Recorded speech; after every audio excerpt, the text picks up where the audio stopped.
Hi hello guys. So இன்னைக்கு பார்த்தீங்கன்னா எல்லாருமே ஃபிசிக்ஸ் ஹாஃப் இயர் எக்ஸாம் எழுதிட்டு வந்திருப்பீங்க.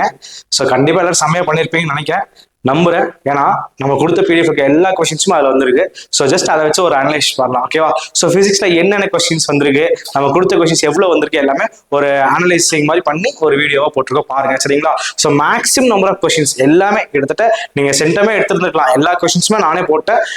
ஒரு சின்ன சின்ன கொஸ்டின்ஸ் மட்டும் மிஸ் ஆயிடுச்சு. ஹர்ட்ஸ் எக்ஸ்பெரிமெண்ட்டும் அண்ட் நியூமெரிக்கல்ஸ் வந்து தனியாக ஒரு பிடிஎஃப்ல கொடுத்துருப்பேன். ஸோ அதுவும் பார்த்தீங்கன்னா மேக்ஸிமம் எல்லாமே வந்து உங்களுக்கு ஃபுல்லாக வந்துருச்சு. சென்டம் எடுத்துருந்துக்கலாம். எவ்வளோ பேர் பார்த்தீங்க, எவ்வளோ பேர் எடுத்தீங்கன்னு தெரியல. ஸோ நெக்ஸ்ட் அப்லோட் பண்ற போட்டோஸ் அண்ட் வீடியோஸ் எல்லாமே ஃபுல்லா பாருங்க. எல்லா டாக்குமெண்ட்ஸும் கண்டிப்பா டவுன்லோட் பண்ணி எல்லா படிங்க. ஸோ ஜஸ்ட் போலாம். சாப்டர் 1ல பாத்தீங்கன்னா உங்களுக்கு ஃபர்ஸ்ட் எடுத்தோம் ஆக்சிலேன் ரொம்ப ரொம்ப இம்பார்ட்டன்ட் ஆக்சிலேன்.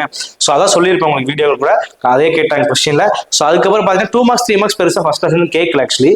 ஸோ செகண்ட் அடுத்தது பாத்தீங்கன்னா உங்களுக்கு இதெல்லாம் நம்ம பிடிஎஃப் கொடுத்து கொஸ்டின்ஸ் இதெல்லாம், ஓகேவா? ஸோ இதில் பாருங்க 3 மார்க்ல பார்த்தீங்கன்னா பேரல் பிளேட் கெப்பாசிட்டன்ஸ் ஒன்று கேட்டிருந்தாங்க, சீரிஸ் அண்ட் பேரல், அதுவும் இம்பார்ட்டன்ட் கொஸ்டின் தான். நெக்ஸ்ட் இதில் பாருங்க வீட் ஸ்டோன் பிரிட்ஜ் கண்டிப்பாக படிக்க சொல்லியிருந்தேன். ஸோ அந்த கொஸ்டின் கரெக்டாக கேட்டாங்க 5 மார்க்ஸ்ல. ஸோ நெக்ஸ்ட் வந்து 3 மார்க் அண்ட் 2 மார்க்ஸ். 2 மார்க்ஸ்ல பார்த்தீங்கன்னா ட்ரிஃப்ட் வெலாசிட்டி அண்ட் மொபிலிட்டி இதெல்லாம் கேட்டிருந்தாங்க. ஸோ நெக்ஸ்ட் வந்து பார்த்தீங்கன்னா 3 மார்க்ஸ் பொறுத்த வரைக்கும் எதுவும் கேட்கல, பட் ஆனால் கிர்ச்சாஃப் ரூல் ரொம்ப இம்பார்ட்டன்ட், அதை படிச்சு வச்சுக்கோங்க. ஸோ நெக்ஸ்ட் பார்த்தீங்கன்னா மேக்னெட்டிக் ஃபீல்டு. ஸோ இது வந்து தேர்ட் சாப்டர் இல்லையா? தேர்ட் சாப்டர் வந்து மூவிங் காயில் கிலோமீட்டர் மட்டும் கேட்டிருப்பாங்க. ஸோ அது மட்டும் மிஸ் பண்ணியிருப்பேன் ஆக்சுவலி. பட் ஆனால் அதோட ஆப்ஷனில் வந்த கொஸ்டின் வந்து நீங்கள் அட்டன் பண்ணியிருந்துருக்கலாம். ஸோ நெக்ஸ்ட் வந்து பார்த்தீங்கன்னா மேக்னெட்டிக் ஃபீல்ட் லைன்ஸ் கேட்டிருப்பாங்க, மேக்னெட்டிக் ஃபீல்ட் லைன்ஸ். ஸோ அடுத்த 3 மார்க்ல பொறுத்த வரைக்கும் இதில் ஸோ பெருசாக எதுவும் கேட்கல. நெக்ஸ்ட் லெசன் 4ல பார்த்தீங்கன்னா உங்களுக்கு ஆங்கிள் பிட்வீன் அப்ளைட் வோல்டேஜ் இன் ஆர்எல்சி சர்க்யூட் இது கேட்டிருந்தாங்க. ஸோ அடுத்தது பார்த்தீங்கன்னா 2 மார்க்ஸ் அண்ட் 3 மார்க்ஸ்ல வந்துட்டு எல்சி ஆசிலேஷன் கேட்டிருக்காங்க. அண்ட் 3 மார்க்ல வந்து பாத்தீங்கன்னா வேரியஸ் எனர்ஜி லாசஸ் இந்த டிரான்ஸ்ஃபார்மர் இதெல்லாம் கேட்டிருக்காங்க. 5th லெசன் நான் எல்லாமே படிக்க சொல்லியிருந்தேன் இல்லையா? ஸோ அப்போ எல்லா கொஸ்டின் படிச்சிருந்தீங்கன்னா கண்டிப்பா டைப்ஸ் ஆஃப் ஸ்பெக்ட்ரா கேட்டிருந்தாங்க. ரெண்டுமே தனித்தனியா வந்து எழுதிருக்கலாம். எமிஷன் அண்ட் அப்சன்ஸ் ஸ்பெக்ட்ரா ஃபுல்லாக எழுதினீங்கன்னா இதுவும் செமையா ஸ்கோர் பண்ணிருக்கலாம் 5th சாப்டருமே. ஸோ அடுத்த 6th சாப்டர் பொறுத்த வரைக்கும் பாத்தீங்கன்னா ஆங்கிள் ஆஃப் டிவியேஷன். ஸோ கண்டிப்பாக இம்பார்ட்டன்ட் 5 மார்க் கொஸ்டின் கொடுத்துருந்தே நான் 6 தான் கொடுத்துருக்கேன்.